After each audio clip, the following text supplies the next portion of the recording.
Donald Trump, qui refusait auparavant de rencontrer Vladimir Zelensky, a soudain accepté un tête-à-tête, déclarant qu'il y avait de fortes chances de signer enfin un accord de paix. Le président ukrainien Vladimir Zelensky rencontrera à nouveau Trump dès demain, le 28 décembre, pour discuter du projet de plan de paix. Il y est question de garanties de sécurité, d'une trêve pendant la tenue du référendum pour au moins 60 jours des territoires, de la centrale nucléaire de Zaporijia, ainsi que de la reconstruction de l'Ukraine après la guerre. Je propose dans cette émission de rassembler toutes les informations sur ce qui est à l'ordre du jour et quelles sont les attentes concernant cette rencontre entre Zelensky et Trump. Mais surtout, quels sont les pièges cachés de ces négociations?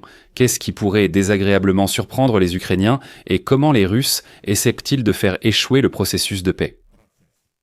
Je m'appelle Alexei Petchy. Discutons ensemble de ce sujet, mais avant de commencer, je vous demande de vous abonner à cette chaîne, de mettre un like et d'écrire n'importe quel commentaire sous cette vidéo. Cela aide énormément à promouvoir la vidéo sur YouTube, je vous en serai reconnaissant. Abonnez-vous aussi à ma chaîne Telegram Petchy News, le lien se trouve dans la description de cette vidéo. Là-bas, nous diffusons les actualités en temps réel. Dès demain, 28 décembre, le président ukrainien Volodymyr Zelensky rencontrera Donald Trump. La veille, Zelensky a détaillé l'accord cadre de paix, élaboré principalement par Kiev et Washington, mais, je le souligne, pas encore approuvé par Moscou. Il s'agit d'un document politique avec des annexes qui incluent des références à des garanties de sécurité tripartites, l'Ukraine, les États-Unis, l'Europe, des garanties de sécurité bilatérales des États-Unis d'Amérique et une feuille de route pour la prospérité de l'Ukraine. Il s'agit de la restauration et reconstruction de notre pays après la guerre. Parmi d'autres points, le document prévoit la confirmation de la souveraineté de l'Ukraine et un accord de non-agression entre l'Ukraine et la Russie avec un mécanisme de surveillance globale. Pour plus de détails sur les 20 points du plan de paix, regardez l'épisode dédié sur ma chaîne YouTube. Donc si vous ne l'avez pas encore vu, allez tout de suite sur la chaîne YouTube et regardez-le. La solidité de l'Ukraine est également discutée.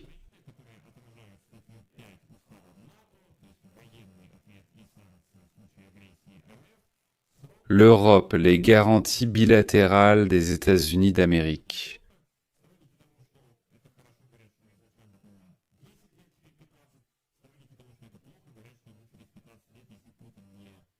S'il meurt, la guerre continuera certainement.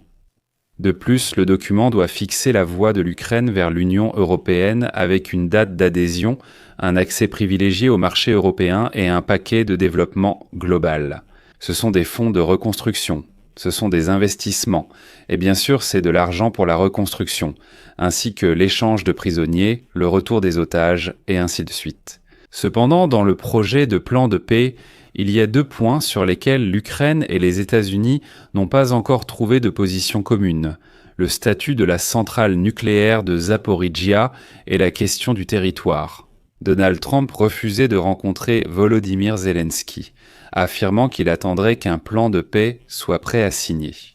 Les diplomates ukrainiens tentaient d'organiser une rencontre entre Volodymyr Zelensky et Donald Trump depuis longtemps, et fin novembre, je rappelle que Trump a déclaré qu'il espérait rencontrer Zelensky et Vladimir Poutine, mais seulement à ce moment-là. Citation : « Lorsque l'accord mettant fin à cette guerre sera définitif ou en phase finale. » Ainsi, beaucoup d'Américains disent « Si Trump a accepté, c'est qu'on est à la dernière étape. » Je ne vais pas anticiper, nous allons en discuter maintenant. En ce moment, Trump fait des commentaires vagues concernant les futures négociations, apparemment ayant tiré des leçons de ses fanfaronnades précédentes. Trump a déclaré, je cite, « Zelensky n'aura rien tant que je n'aurai pas donné mon accord, nous verrons bien ce qu'il aura. » Eh bien, il est probable que l'accord actuel pour une rencontre de la part des États-Unis pourrait signifier que l'équipe de Trump est confiante de pouvoir obtenir un résultat dans un avenir proche. On peut supposer que Trump a l'impression que l'accord est déjà pratiquement prêt et qu'il peut discuter de certains sujets et obtenir certaines options. Cependant, la deuxième rencontre se tiendra à Mar-a-Lago, la résidence informelle de Trump, et non à la Maison-Blanche. Donc il n'y a certainement pas de certitude à 100%. Suffrage. Le président Zelensky a déclaré à plusieurs reprises qu'il préférerait discuter définitivement de la question du territoire et, évidemment, de la centrale nucléaire de Zaporijjia, précisément lors d'une conversation en tête-à-tête avec Trump. La veille, Zelensky a dit espérer négocier avec Trump des positions territoriales plus favorables. Avec le temps, grâce aux négociations de Trump, les positions de l'Ukraine et des États-Unis se sont rapprochées. Dans le projet de document cadre, il est proposé de fixer la ligne de contact à la date de l'accord dans les régions de Donetsk, Louhansk, Zaporijjia et Kherson. Selon le principe « où nous sommes, nous restons ». Avec le retrait des troupes russes des autres régions, à savoir les régions de Dnipropetrovsk, Mykolaïv, Soumy et Kharkiv. En même temps, dans le Donbass, la création potentielle d'une zone économique libre est évoquée. Autrement dit, au minimum, les Américains n'exigent déjà plus de l'Ukraine de retirer ses forces armées des régions de Donetsk et de Louhansk. Quant à Vladimir Zelensky, il prend en fait des mesures de précaution. Cette semaine, il a déclaré que si la question territoriale était abordée d'une manière ou d'une autre dans l'accord de paix, à part le principe « nous restons là où nous sommes », alors tout le document pourrait être soumis à un référendum. Autrement dit, il ne s'agit pas seulement du territoire, mais de tout le plan de paix et de l'accord, soumis à référendum, possible uniquement avec un accord complet pour la fin de la guerre. Toutes les conditions pour un cessez-le-feu de 60 jours et un référendum légitime sont déjà réunies. Et ça, c'est une manœuvre astucieuse. C'est-à-dire que la signature de l'accord de paix n'aura pas lieu sans référendum. Et le référendum n'aura pas lieu sans un cessez-le-feu d'au moins 60 jours. Et maintenant, voyons à quel point les Russes, chez Twitite, sont prêts pour la paix, la vraie paix, et pas seulement pour des contes de fées. Il faut d'abord un cessez-le-feu, puis des référendums et peut-être la signature d'un accord de paix. De plus, Zelensky enlève encore un atout des mains des Russes. Chez le dictateur chauve Poutine, on criait à tue-tête que Zelensky n'est pas légitime, qu'il ne peut pas signer d'accord de paix. Et, en fait, maintenant, le pouvoir ukrainien dit d'accord, ce n'est pas Zelensky qui prendra la décision, mais le peuple ukrainien lors d'un référendum. Voilà tout ce qui concerne la centrale nucléaire de Zaporijjia. Les États-Unis proposent actuellement une gestion conjointe de la centrale entre l'Ukraine, les États-Unis et la Russie, avec une répartition des dividendes à 33% chacun, tandis que l'Ukraine insiste sur une exploitation conjointe uniquement avec les États-Unis à 50-50, avec la démilitarisation obligatoire de la centrale nucléaire de Zaporijjia, d'Enerodar et de la centrale hydroélectrique de Kakhovka. Les Russes souhaitent que la centrale nucléaire de Zaporijjia soit contrôlée uniquement par la Russie et les États-Unis, excluant l'Ukraine. En ce qui concerne les grandes lignes des négociations, la position du Kremlin semble actuellement très floue et, vous savez, on dirait que le Kremlin est un peu perdu. Je rappelle que les 20 et 21 décembre, l'envoyé spécial du président américain, Witkoff et Kouchner ont rencontré l'émissaire de Poutine, Kirill Dmitriev, à Miami. Après ces rencontres, le porte-parole du Kremlin, Dmitri Peskov, a refusé de dévoiler le contenu des documents que Dmitriev aurait rapportés des États-Unis. Je vais citer. « Nous continuons de penser, y compris à ce stade, qu'il est très inopportun d'entretenir une quelconque communication par le biais des médias. C'est pourquoi nous ne dirons pas ce qu'a précisément apporté Dmitriev, et encore moins nous n'en parlerons à travers la presse. Eh bien, vous savez, ici on peut bien sûr se moquer un peu des Russes, parce que le porte-parole de leur président dit « Écoutez, vous, les Russes, qui êtes-vous pour qu'on communique avec vous par la presse, pour qu'on vous raconte ce que fait le pouvoir ?» Oui, vous n'en êtes pas digne. Mais si on parle sérieusement, il faut ensuite regarder ce qu'a déclaré le ministère des Affaires étrangères de la Russie, parce qu'ils ont commencé à dire que, soi-disant, le plan de paix de Zelensky n'est pas correct, et ainsi de suite. Selon Peskov, Moscou poursuivra prochainement ses contacts avec les États-Unis par les canaux existants. La position de la Russie sur le règlement sera fondée sur les informations de Dmitriev. Le vice-ministre russe des Affaires étrangères, Sergei Ryabkov, a ensuite affirmé que le plan présenté par Zelensky diffère fortement de celui discuté entre les représentants russes et américains, soit la version proposée par Dmitriev. Mais c'est précisément ce document qui a en fait été élaboré les 20 et 21 décembre à Miami. Je rappelle que le processus de négociation s'est déroulé ainsi. D'abord, il y a eu une rencontre entre Vitkov et Kouchner avec la délégation ukrainienne, puis ils ont discuté pendant 2 jours avec Dmitriev, ensuite ils ont rencontré à nouveau Oumerov, c'est-à-dire le représentant de l'Ukraine, puis Oumerov a apporté le document élaboré à Zelensky, et Zelensky l'a rendu public, tandis que Ryabkov affirme que ce n'est pas du tout ça, que ce n'est pas du tout le bon document.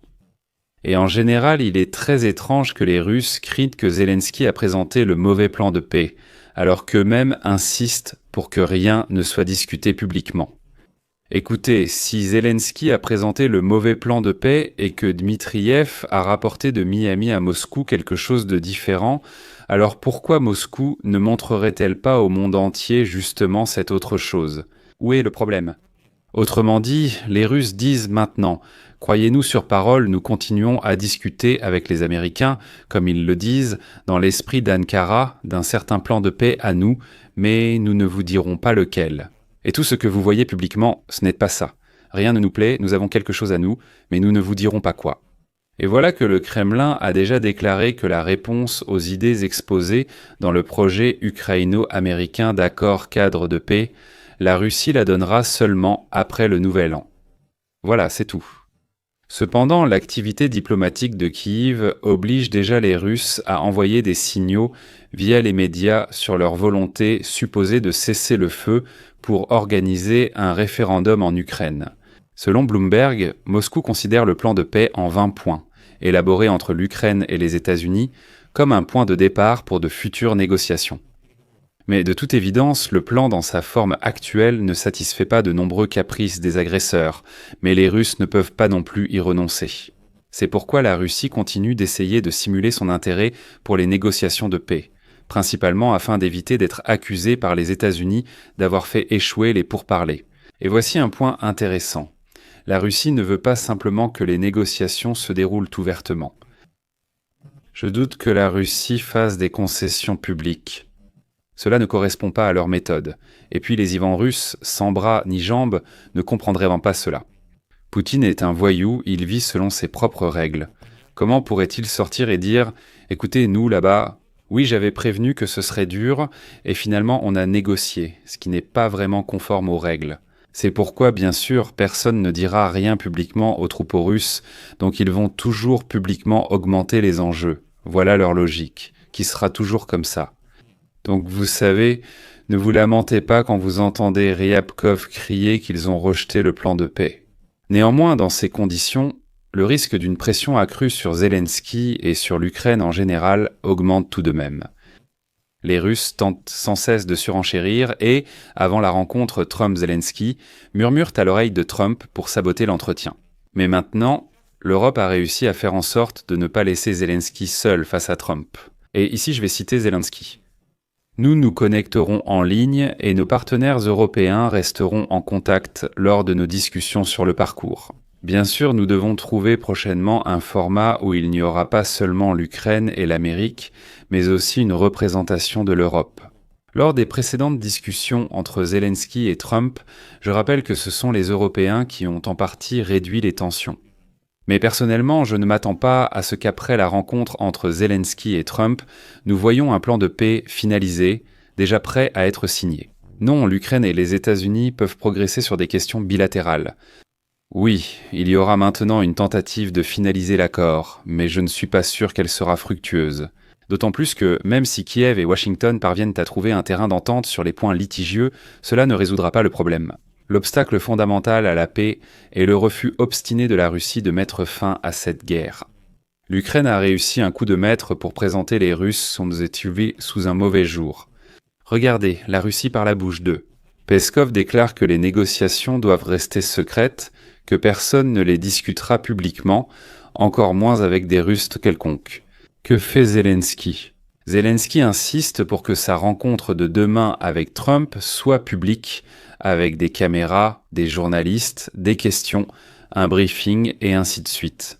Au final, le monde entier voit publiquement qui veut la paix et qui joue à des jeux en coulisses. Je vais mettre des points de suspension ici. Donnez votre avis et vos conclusions dans les commentaires sous cette vidéo, abonnez-vous à la chaîne, activez la cloche et n'oubliez pas de mettre un like. Si vous avez trouvé cet épisode intéressant et instructif, vous pouvez soutenir le travail de cette chaîne YouTube par un don ou un abonnement via les liens et coordonnées indiqués. Dans la description de cette vidéo, il est écrit « Soutenir la chaîne d'Alexei Pitchi ». Choisissez le format qui vous convient le mieux. Je vous serai reconnaissant pour tout soutien de votre part. C'est tout pour aujourd'hui. Prenez soin de vous. À bientôt.